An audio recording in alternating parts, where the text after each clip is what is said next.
A name can be a very powerful thing. If you've ever shown up for a job interview or been invited to come and participate in something, and somebody says, "Oh, how did you hear about us?" And you say, "Mrs. Bedford." You say, "Oh, all right this way." A name can be it can be a little key that gets you into a much bigger room. I was first introduced to the power of a name when I was a mischievous younger kid, and sometimes my little sister would come out on the back porch and would yell to me at the back of the property, "Dad doesn't want you to do that."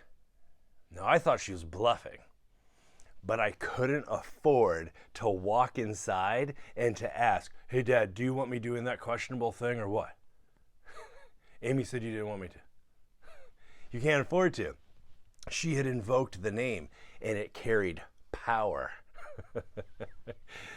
Jesus often would ask somebody their name or would utilize their name. A famous example is a man who's being tormented by the presence of evil in his life.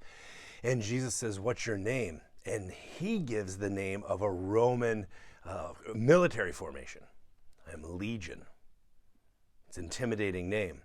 But once Jesus had that name, it was like he got the deed to the house or the title to the car, and he was able to take it back, to possess it again. And he set this man free and liberated him from the evil that he had been tormented by. What is your name?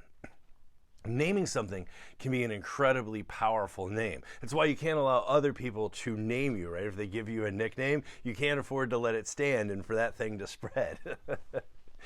Look at the grocery store.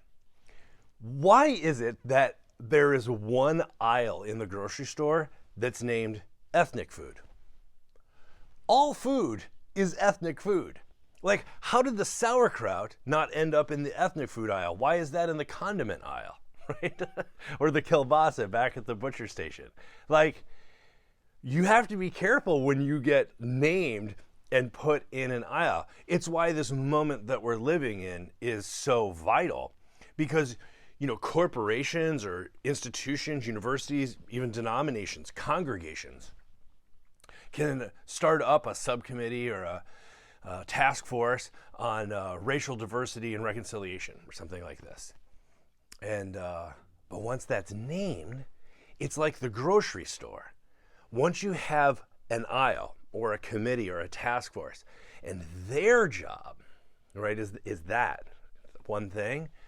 So in a grocery store, the ethnic foods all contained in basically one aisle. What's the rest of the store? It's just normal food. But that's how naming works, specifically in our conversation today for white normalcy.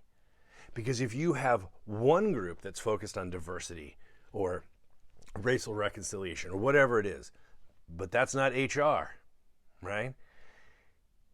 Then what's everyone else doing? If one group is focused on this, a subcommittee or a smaller task force is focused on this issue, then everyone else is regular or normal or about the task at hand or business as normal or whatever it is.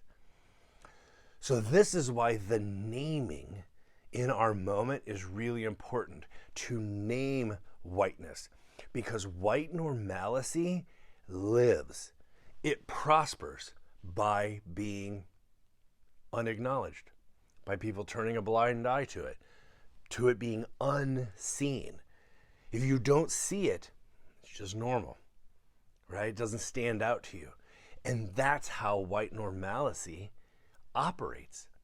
Unless it's named, then you, like Legion, or like with my dad, you invoke the name, then all of a sudden there's a moment, there's an event. Something has to be reckoned with. Once something is named, it's like a little key that opens a little bit bigger of a door into a much bigger room.